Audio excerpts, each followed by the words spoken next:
өтетін жаңа сабағымыздың тақырыбы, біз жаңа тарау бастап жатырмыз, ол көшпенділер мәдениеті, ал жаңа сабағымыз бұл көшпенділік деген тақырып. Мақсатымыз берілген мәтіндегі негізгі ойды, автор көзқарасын, көтерілген мәселені талдау. Енді алдымен балалар, қазір біз бір бейнебаян көріп алайық. Бейнебаянға қараймыз қазір. Олай болса балалар, қазір мына бейнебаянға көңіл аударамыз. Сібірден Индостанға дейін бірнеше ғасырлар бұрын көшпенділер өркениеті 10 мыңдаған шақырымдарға созылған еді.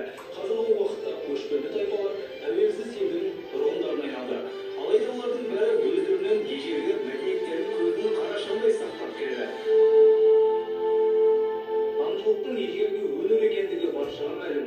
Адамдар бірігіп қоғам құра бастаған кезде аңшылыққа шығу дәстүрі пайда болған. Бұл адамзаттың даму тарихынан белгілі.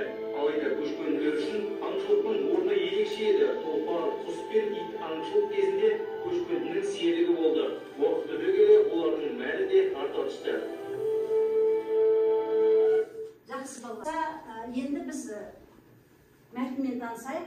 Мәтінді оқып, кім оқып жүреді? Көшпенділік. Бәрін қарап оқып отырыңдар іштерінен. Көшпенділік.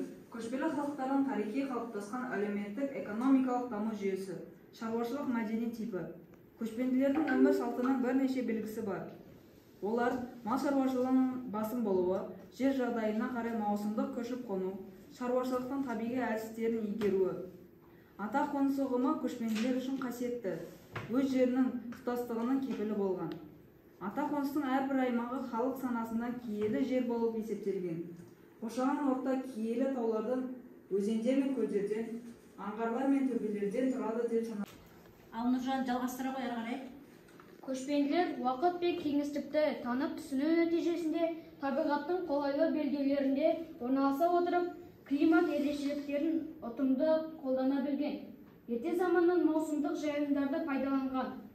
Жауын-шашыны молырақ таулы өңірді жайлау, ал құмды жерден таса аймақты қыстау ретінде пайдаланып келген.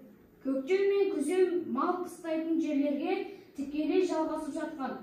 Қалталы даланың табиғатын танып түсіну, оның ішкі заңдылықтарын терең білу, болжай білу. Мұның бәрі көшпенділер мәдениетінің маңызды жақтарын көрсетеді.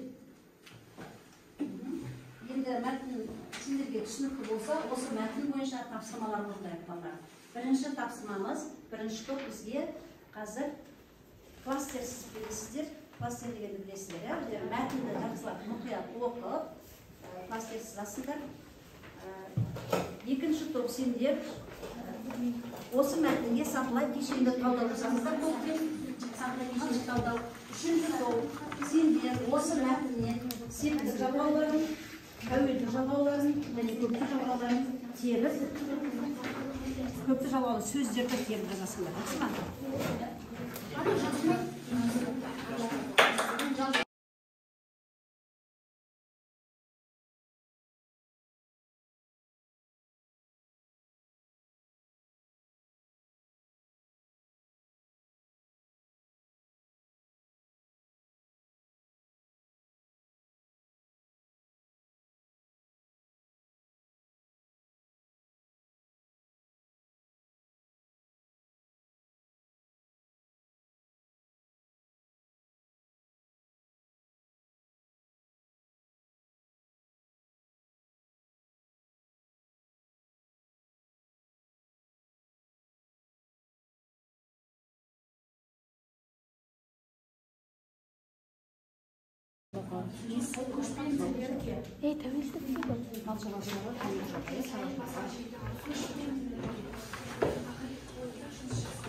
Al balalar, uақыттарың бітті. Енді қорғауға шығамыз. Кәні бірінші топ шығыңдар. Қалғандарыңыз бізге тыңдап отырамыз.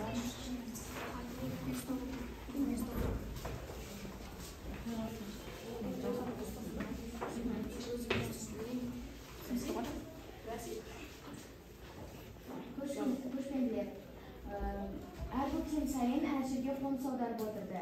Және де шаруашылығына ыңғайлы жерге сол жерге де қоныс аударып отырды. Себебі олар егін егеді, яғни өз күндерін көру үшін ыңғайлы жерге көшіп отырды. Олар үйлерді салған жоқ, ол кезде оларда киіз үй деген болды.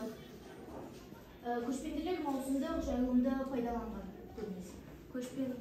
Көшпенділер жылқыны қоныстау үшін қолданған. Көшпенділер әр көктем сайын көшіп қонып жүрді. Жақсы, отырғандар. Жақсы. Көшпенділер мал шаруашылығымен айналысқан дейді. Ал екінші топқа не шығыңдар?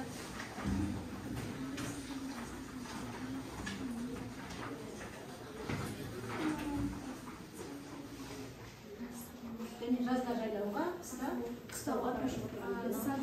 Сатылым кешенді талдау. Тақырыбы көшпенділік. Стилі ғылыми стиль.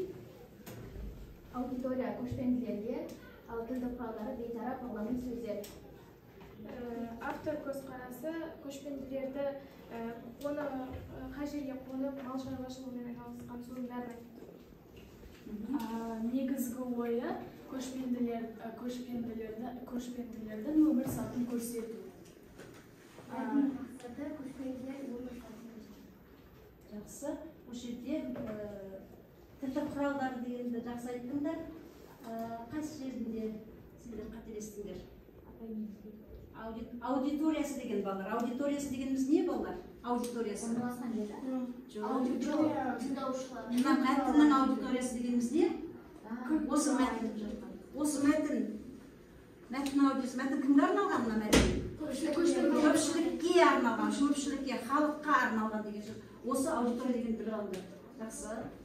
Келесі топтарға ойындар. Аудитория деген балалар, класс деген сөз, сынып деген сөз. Студент ауылда аудитория деп айтамыз. Аудитория деген кімге арналған деген сөз.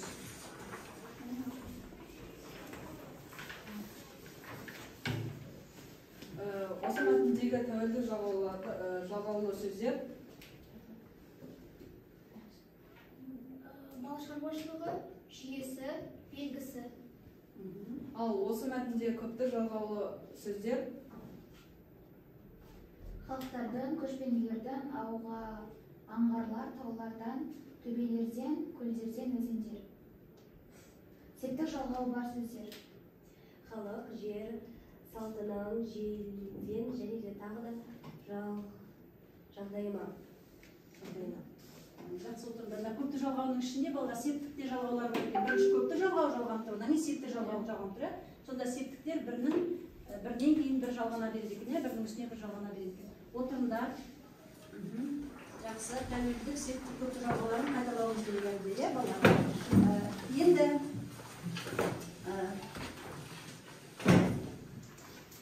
бағалау, қалай бағалаймыз?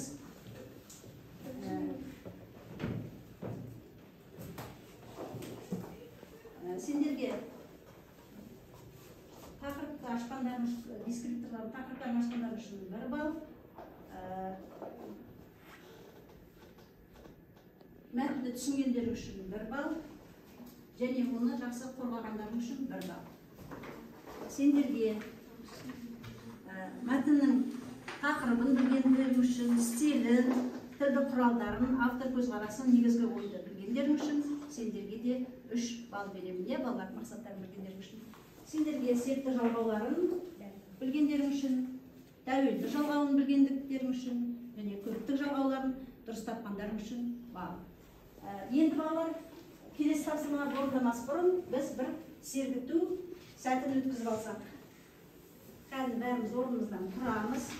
Көшпенділердің балалар, сонымен қатар өнері де болған, өнері, мәдениеті, домбырасы болған екен. Сол қазір біз сендермен қара жорға биін жіберейік.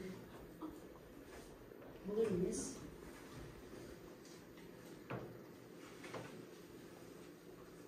Жоқ. Бұл емес. Сәлеметсіздер ме, құрметті оқушылар.